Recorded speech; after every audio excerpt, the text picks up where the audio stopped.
Producer Mykah here, guys, and today I'm gonna be working with OZ because I reached out to him that we should do a video tutorial together and was like, cool. So he sent me some nice melodies and I turned that melody into an amazing beat. So he's gonna be showing you guys how he created those melodies, and I'm also gonna be showing you guys how I used that melody to make a full beat. So without wasting time, guys, let's go right into our DAW and start working on this beat.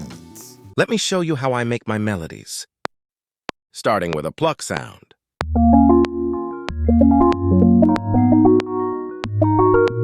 I quantize and add a bit of sidechain effect with the kickstart plugin, then a synth pad.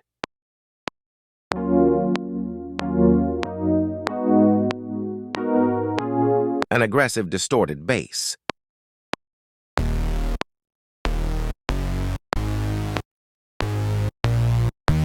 And then I add a grand piano with a high-pass filter and a ton of reverb on it.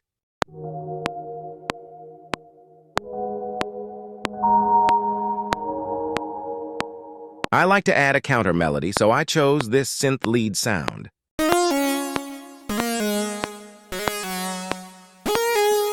Finally, I freeze all tracks, convert into audio files, and pitch them 2 semitones down.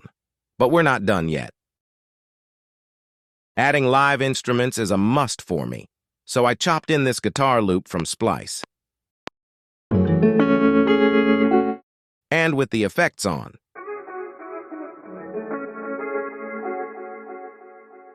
And lastly, the saxophone.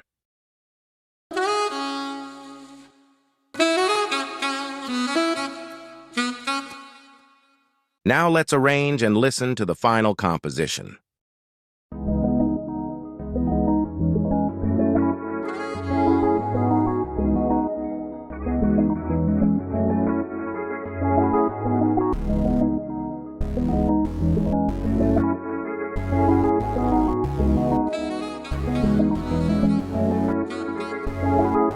Shout out to OZ because he sent me these amazing melodies. So you guys have actually seen how he came up with that amazing melodies, So I'm just gonna show you guys what I actually did. And he actually sent me this melody like sometime last year. So I've actually made the beat because I wanted to do the tutorial together at that spot, but he was kind of busy. So he had to just create the melody, and as I didn't get back from him, I just decided to do the beat. But finally he came through. He sent how he created the melody, and I hope you guys got something from that. So quickly, I'm just gonna be showing you guys how I, added some nice drums and turned that into a full song. I'm also gonna show you guys how I mixed it and made the beat to sound heavy. So quickly, I'm just gonna play you what the beat sounds like, and then I go into showing you guys how I, went around the arrangement and the drums. So let's listen, guys.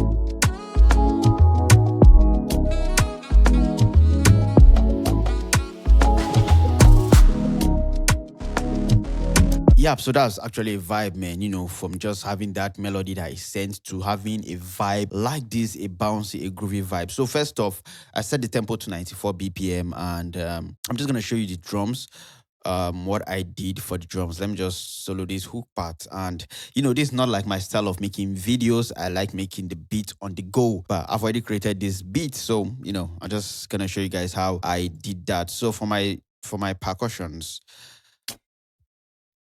I have this, and for those that need it, they need it on the channel rack. I'm just gonna cut it down. Yeah, I'm just gonna cut it down so you can actually see it on the channel rack. Then I have this snare. Yeah, a very nice punchy snare. So I'm just gonna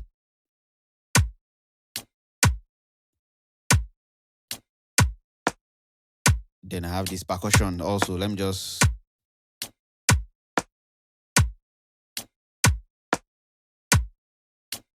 And don't forget, I'm using a swing of around 12%, so it gives it that groove, that swing.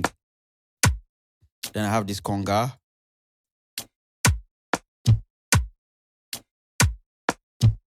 Yeah. Then I have this other rim. For the conga, this is what it looks like on the channel rack. Yeah, then I have this rim, or is it a rim or a percussion? So just to give it a weight, I didn't use the default. This is what default sound like. So I went down and played this, so it sounds really, really heavy. You get it. Then for my kick, using a very punchy kick, I'm using this Kilonia kick, and just, yeah, very punchy. Then I have this bass. Yeah, this is from P2J Park called 808 Overtune. Yeah.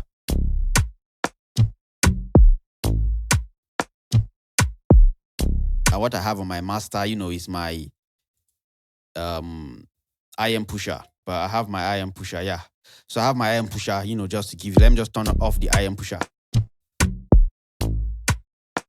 But with the IM pusher turned on now, we have this. It hits really hard. Yeah, so basically that's just all I have for my drums, guys. That's just all I have for my drums. And let me go to the mixing of the drums.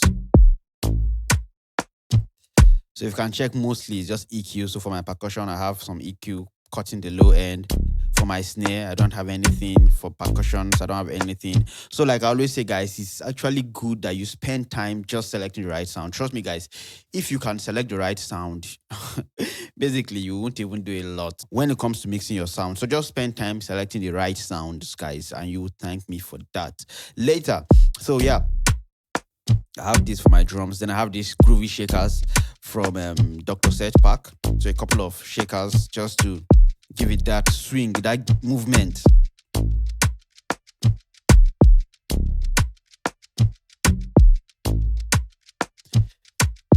Yeah, so we'll have this drum feel. Yeah, we have a groove. So another thing, guys, very important is that I have a couple of bass playing here. I have my own bass. I also have this bass from Ozedicos, but if you can listen, none is clashing. Like,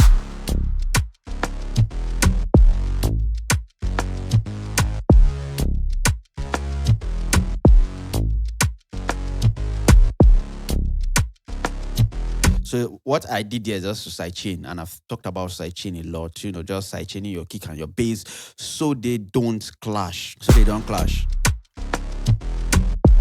And but what on this beat, let me just open this track 2. Yep, so yep, this is my kick. So I've just sidechained it, and then I brought in my Fruity limiter, select the compression section, and come over to the sidechain, just right click and select your kick, and you just bring down your threshold. Basically, whatever you're doing, just try to use your ear to listen. Your ear is the main thing. You can't just use your eyes to mix, you have to use your ears. Yeah, then bringing in the melodies. And for the melody, I just use my EQ, take out some of the lows. So I actually spend a lot of time just trying to take out the lows, because that's where it can easily get, distorted. That's where you can easily mess up your mix. So any sound I see is going to be clashing with my bass and my kick, I just, tend to cut it out a little bit, so there's a lot of space for my kick and my bass. Very important, guys. So then we have on that melody,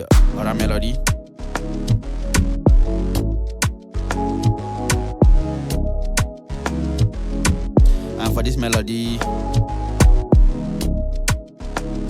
using my EQ again, and you can see again, I'm just cutting the lows. So you can see the trick here, guys, just trying to cut out the lows so my bass might have a solid low end, basically.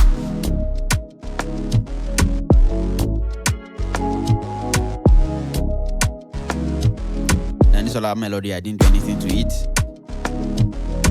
Then we have this melody. And I'm sure I definitely cut the low end. Yeah. So just cutting out the low end just to make sure my low end is solid. So when I get a lot of you guys asking me how come my beat is heavier, and so I just focus my low end to be clean as possible. So but when you have a lot of sound competing in that low end, it's gonna feel distorted and muddy or messed up.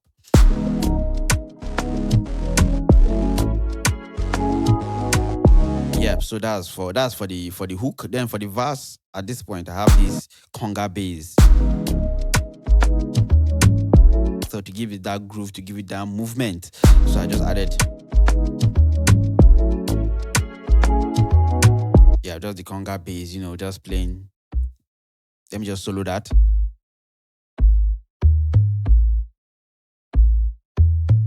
Yeah, nice. Yeah, so together we have this.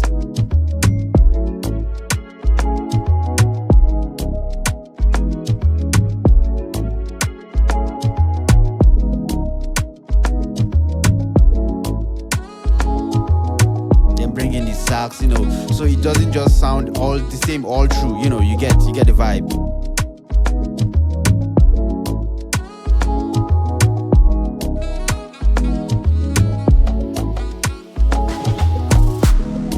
To our chorus.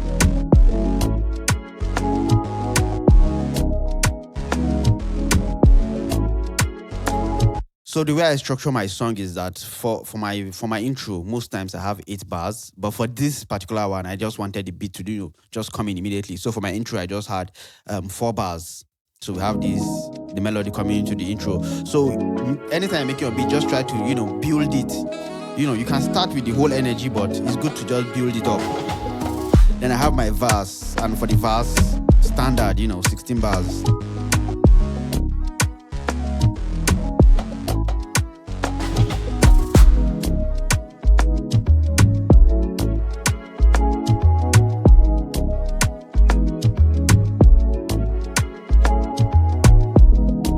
Then, after the 16 bars, we come to our chorus, 16 bars. Then I could bring in the next verse, and for that verse, what I'm just doing there, I'm just, reducing the instrument that is playing. So it's, there's a drop, basically.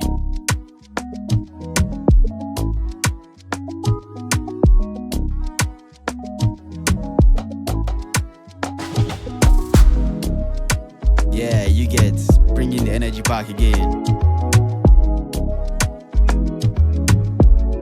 Yeah, so guys, you can see how very easy it is to make a beat in FL Studio or in whichever DAW you are using. So I hope you guys got something from this. Definitely, if not for anything, at least you got some new sounds you could use to create some amazing melodies. So shout out to AGuitar. I really appreciate you. Thank you very much. And guys, if you love videos like this, just give me a thumbs up, subscribe to the channel, and let me know what you guys think in the comment section. I'm sure definitely gonna respond to every one of you guys. Thank you for watching, and see you guys in the next video.